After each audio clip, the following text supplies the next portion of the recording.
கலிலேயாவில் ஜெப ஆலயத் தலைவரான யவீர் என்பவர் இருந்தார்.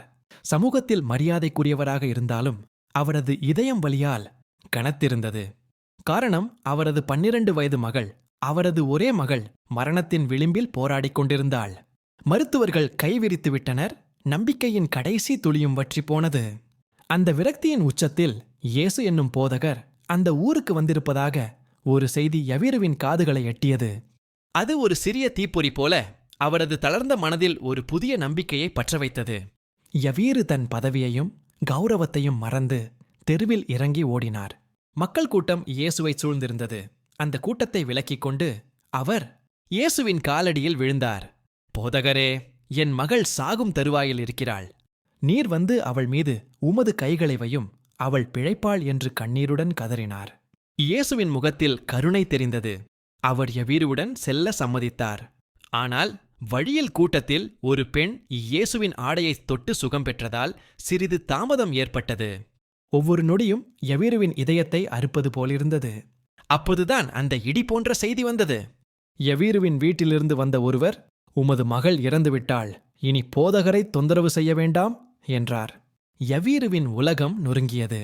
ஆனால் இயேசு அந்த வார்த்தைகளைக் கேட்டு யவீருவை பார்த்து, பயப்படாதே, விசுவாசமுள்ளவனாயிரு மட்டும் என்றார். அந்த வார்த்தைகள் புயலுக்கு நடுவே கிடைச்சொரு கலங்கரை விளக்கமாக இருந்தது. அவர்கள் வீட்டிற்கு வந்தபோது ஒப்பாரி வைப்பவர்களின் அழுகுரல் அந்த இடத்தையே சோகத்தில் மூழ்கடித்திருந்தது. இயேசு உள்ளே சென்று, ஏன் இந்த அழுகை? சிறுமி இறக்கவில்லை, அவள் உறங்குகிறாள் என்றார்.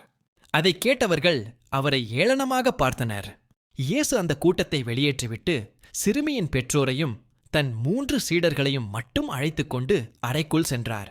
அங்கு உயிரற்ற சிறுமியின் உடல் அமைதியாக கிடந்தது. இயேசு மெதுவாக அவளது கையை பிடித்து, தலித்தா கூமி என்றார். அதற்கு, சிறு பெண்ணே, எழுந்திரு என்று அர்த்தம். அடுத்த கணம் ஒரு அற்புதம் நிகழ்ந்தது. அந்த சிறுமி கண் விழித்து எழுந்து அமர்ந்து நடக்க ஆரம்பித்தாள்.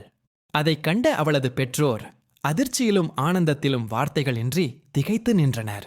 இயேசு அவர்களுக்கு உணவு கொடுக்கும்படி அமைதியாக கூறினார். இறப்பே இல்லாத ஒரு வாழ்க்கையை உங்களால் கற்பனை செய்ய முடிகிறதா?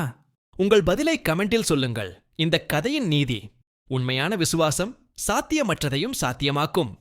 இந்த கதை உங்களுக்கு பிடித்திருக்கும் என்று நம்புகிறேன். இது போன்ற குட்டி ஸ்டோரிஸ்களை நீங்க பார்க்க விரும்பினால் எங்க சேனலை மறக்காம சப்ஸ்கிரைப் பண்ணுங்க.